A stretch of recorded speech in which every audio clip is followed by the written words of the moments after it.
এই সমস্ত পরিকল্পনা বা প্রস্তাব হঠাৎ করে নিয়ে এসে সুপারিশ দেয়া এবং জাতিকে বিভ্রান্ত করা, এখানে অনৈক্য সৃষ্টি করা, বিভক্ত করা তো জাতীয় ঐকমত্য কমিশনের কর্ম হতে পারে না। 10 মাস 11 মাস যাবৎ প্রথমে 6টা সংস্কার কমিশনের সাথে আমাদের ধারাবাহিক দীর্ঘ আলোচনা হয়েছে এলডি হলে।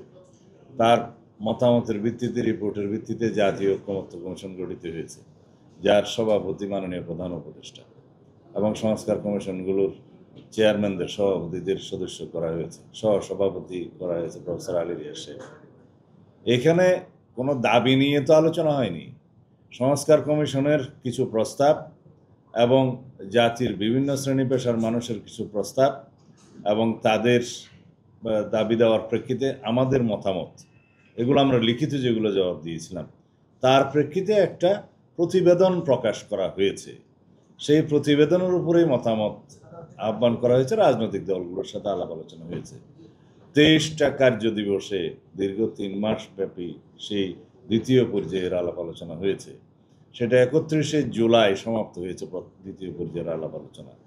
তখন শেষ দিনে কেউ কেউ প্রস্তাব করলেন, 2টি রাজনৈতিক দল, এই জুলাই সনদ যেটা প্রণীত হয়েছে তখন পর্যন্ত with note of dissent, with ভিন্ন মত, বিভিন্ন পয়েন্টে বিভিন্ন রাজনৈতিক দলের, আমরাও কিছু নোট অফ ডিসেন্ট দিয়েছিলাম, সেগুলো সংকলিত থাকবে এবং সেভাবেই জুলাই জাতীয় সনদ প্রণীত হবে। সেটা বাস্তবায়নের জন্য এবং তার আইনি ভিত্তি দেওয়ার জন্য তখন দাবি করলেন 2-1টি দল। তা আমরা তখন আলোচনা পর্যায়ে বললাম যে জুলাই জাতীয় সনদটা প্রণীত হোক, এটা স্বাক্ষরিত হবে, তবে এর আইনি ভিত্তি এবং বাস্তবায়নের প্রক্রিয়া নিয়ে আরও আলোচনা হতে পারে। তৃতীয় পর্যায়ে আরও আলাপ আলোচনা হলো।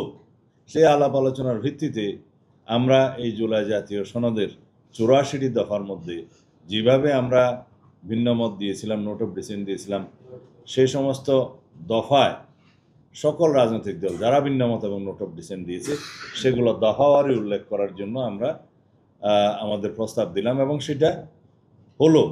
দফাওয়ারি সমস্ত ভিন্নমতগুলো আপনারা এই জুলাই জাতীয় সনদ যেটা প্রিন্টেড কপি, এটাতে দেখতে পাবেন।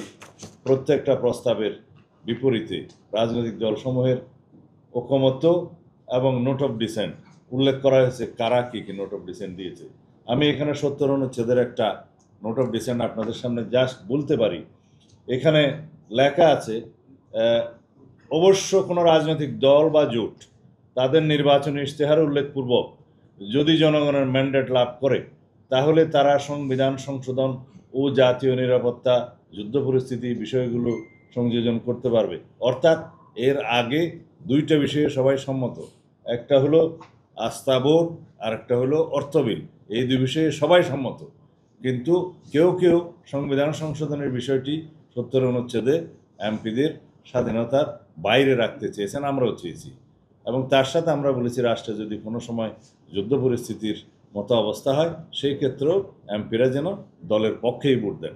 তো এই 2টো বিষয় এখানে বলা আছে। যদি আমরা নির্বাচনী ইশতেহার উল্লেখ করি, জনগণ আমাদের পক্ষে রায় দেয়, তখন আমরা এটা এভাবে নেব।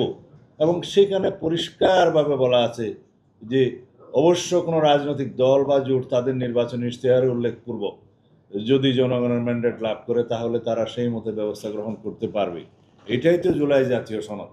এবং এখানে যে সমস্ত প্রস্তাবের সংস্কার কমিশন এবং অন্যদের প্রস্তাবের বিপরীতে এগুলো লেখা হয়েছে, সেখানে নোট অফ ডিসেন্ট শুধু আমরা দেইনি, আপনারা এই দলিলগুলো আপনারা দয়া করে পড়ে দেখবেন যে এখানে বিভিন্ন দল বিভিন্ন দফায় বিভিন্ন রকমের নোট অফ ডিসেন্ট দিয়েছে, সেটা এইভাবেই উল্লেখ করা আছে এবং দফাওয়ারি এই কথাগুলোই আছে। তা এখন আমাদের প্রশ্ন হলো, জুলাই জাতীয় সনদ বাস্তবায়নের জন্য কি এই সনদটা অন্তর্ভুক্ত করা উচিত ছিল না জাতীয় ঐকমত্য কমিশনের সুপারিশে?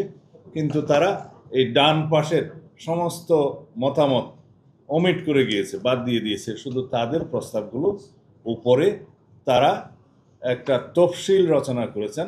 তফসিল 1, বিকল্প প্রস্তাব 1-এও তফসিল 1, বিকল্প প্রস্তাব 2-এও তফসিল 1, 48টা দফা দিয়ে সেই তফসিল করা হয়েছে। বলা হয়েছে এই 48টা দফার উপরেই গণভোট হবে। এখানে কে কী মতামত দিল, কীভাবে সনদে উল্লেখ করা হলো, কীভাবে সম্মত হলো, কিছুই উল্লেখ করা হয়নি। এবং বলা হয়েছে বিল আকারে এটা উপস্থাপন করা হবে। বিল কারা করতে পারে? বিল জাতীয় সংসদের এখতিয়ার। নির্বাচিত জাতীয় সংসদ বিল আকারে আইনের আগে উত্থাপিত হয়।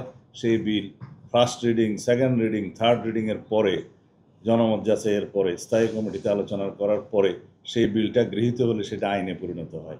সেই আইনে স্পিকার দস্তখত করে রাষ্ট্রপতির কাছে দিবেন, রাষ্ট্রপতি সই করলে সেটা আইনে পরিণত হবে। এখন বিলটাকে বলা হচ্ছে যে জাতীয় সংবিধান সংস্কার পরিষদের বিবেচনার জন্য। এইরকম আইডিয়া তো আমরা কখনো শুনিনি। আর যদি সংবিধান সংস্কার পরিষদ নামে কোনো বডি সংগঠন করতে হয় বা সেটার অনুমোদন নিতে হয়, সেটা অবশ্যই জাতীয় সংসদের মধ্যেই সিদ্ধান্ত নিতে হবে। তা এখন এই সমস্ত আলোচনা তো আমাদের সাথে হয়নি। হঠাৎ করে সংবিধান সংস্কার পরিষদ গঠনের যে প্রস্তাবটা দেয়া হলো এবং সেটা কারা দিল, কিভাবে দিল, সুপারিশে কিভাবে আসলো, তাইলে জাতীয় সংসদ নির্বাচন অনুষ্ঠিত হবে নাকি সংবিধান সংস্কার পরিষদ নির্বাচন অনুষ্ঠিত হবে? সেই এখতিয়ার তো নির্বাচন কমিশনের নাই, সংবিধান অনুসারে নাই। দুইটাই এখতিয়ার, একটা জাতীয় সংসদ নির্বাচনের ক্ষমতা আর একটা রাষ্ট্রপতি নির্বাচনের ক্ষমতা সংবিধানে নির্বাচন কমিশনকে দেয়া হয়েছে। তো সেই ক্ষেত্রে এই সমস্ত পরিকল্পনা বা প্রস্তাব হঠাৎ করে নিয়ে এসে সুপারিশ দেয়া এবং জাতিকে বিভ্রান্ত করা, এখানে অনৈক্য সৃষ্টি করা, বিভক্ত করা তো জাতীয় ঐক্যমত্য কমিশনের কর্ম হতে পারে না। সেই জন্য আমরা বলেছি জাতীয় ঐক্যমত্য কমিশন গঠিত হয়েছিল সকল রাজনৈতিক দলের সাথে আলোচনা করে ঐক্যমত্য সৃষ্টি করা জাতির মধ্যে, অনৈক্য নয়। এখন দেখতে পাচ্ছি আমরা অনৈক্য সৃষ্টি করছি, বিভক্তি সৃষ্টি করছি।